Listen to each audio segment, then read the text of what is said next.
think of the first day? Listen, it was better than the first day last year. So we're 1 year better. There's familiarity and comfort in how we do what we do, and I think the work we did this summer.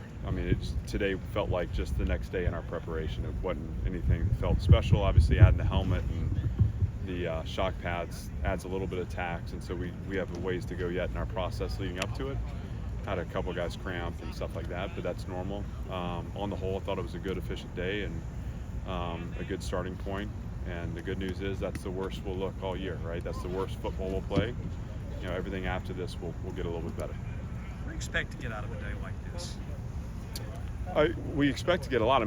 We've stopped with install that starts at just first down, right? We don't do that anymore. So we had what we call war zone, which is red zone. We had first down, second down, third down, fourth down today. So we were playing football, and that's part of this process of team building, where we don't leave it ever. It's always a part of us. So we got a lot done. I think it's still. I think there's still an element of learning how to train, and I think the challenge here is going to be training every day and how we take care of ourselves, how we get our sleep, how we make sure that we keep our bodies healthy as we try to keep adding volume to it. But I think we made it out of the day without any soft tissue issues. We had some cramping, but on the whole, I felt like it was a pretty good first day.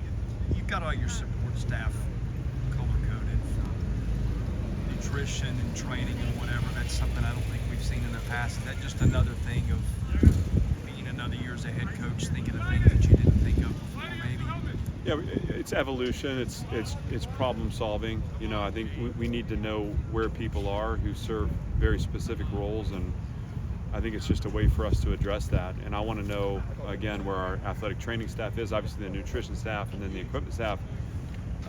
Visually, I can now look out in the field and see exactly where they are, and it just streamlines our operation, and it's going to make us more efficient. Some of the players who were injured last year, who were back at practice, like Miles Capers and Bradley Mann, how are they looking, and what are they going to add to the defense this fall? Well, they've both had really good off seasons. I know they're both really excited, and they've gotten themselves to a point where I expect a quick, acclimation back into playing. There's still a process involved with that, so it's going to take time to get them full go. But it's good to have them out here, and they both worked really, really hard to get to this point. So however long it takes them to get back to their top speed, I actually feel like their best will be a little bit better than it was before, just because they've worked for it. You have a number of defensive players who played both kind of on the inside and then on the edge. How are you deciding which players to put it at which spot? Well, versatility is a good thing, and we want to be able to mix and match those guys based on situations. So there are times when a guy that's an edge player on third down might move inside to create a matchup on a guard, to create a pass rush, advantage. Again, we have some guys in this program who have physically developed to the point where they can really do both at a high level. And so it's based off what the situation needs. And then when you start getting into guys like Nate Clifton and Christian James, those guys can plug and play, and they can play at a high level in both spots. And so we address what the team needs. Yeah.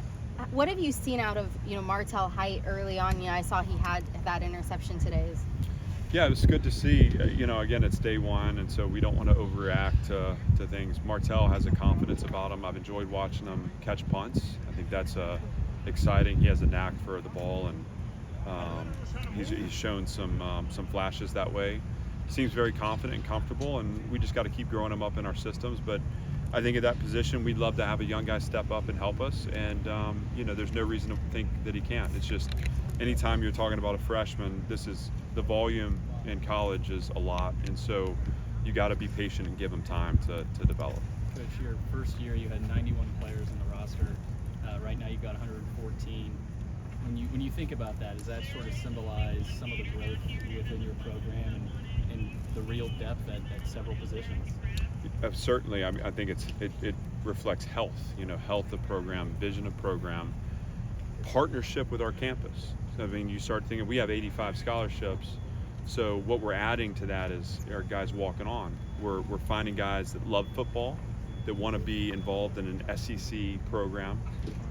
We're finding guys that are going to help us win games on the field as walk-ons, which is exciting. And our partners on campus are facilitating that growth too, which I think is a huge statement, again, to the support that we have from the highest levels on this campus. And so, getting that walk-on program to the point where it's a vibrant part of our team and it builds into our football culture has been an early mission, and we're on the right track. Credit to Barton and credit to our campus for making that a priority for them too. I also noticed today the quality control coaches, a lot of the younger guys that are running around with the team out here. Josh Adams from Notre Dame, Justin Harris, I think he played here as well. What do those guys add as guys that are fresh out of college and guys that have played in the SEC?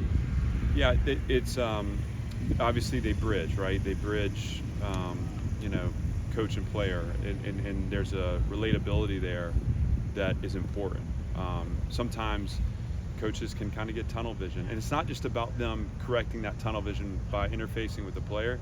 Sometimes it's about bringing awareness to the coach with what we're missing, and I think that's the most important thing, is we have to grow and develop along with our team. And so obviously I've got a lot of trust in those guys. We've built that trust in the workshop. Josh and I were together at Notre Dame. I always had a ton of respect to him as a captain in that program. Josh Smith, and Justo, earned it here.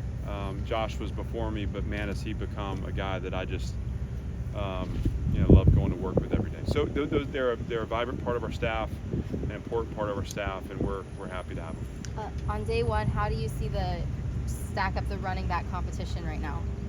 Oh, I think right now it's anybody's game. Obviously, the early nod's going to go to the guys that have experience in the program and have had great off seasons. But this will play out over the next month, and we're going to need more than one. So we're going to need a few guys to step up and be ready. And I know that Coach Everett will have those guys positioned to do that. Your tight end transfer from Brown. Tell us about him and where can he help you this year? Well, with Cole's injury, obviously there's a clear need in that room for experience and depth. We have young players there that are stepping up. Obviously, Logan's had a nice run at it since January, so we're excited about him. But we're going to need more, and so he gives us a chance to add experience and skill too. Now, his challenge is learning how to function how we function, and how to play football at Vanderbilt and what our process looks like. He's part of the way in on that, but we're excited to have him and excited for what he can contribute. Feels like health-wise, maybe you're in a little better position beginning fall camp than you've been in the past. Is that fair to say?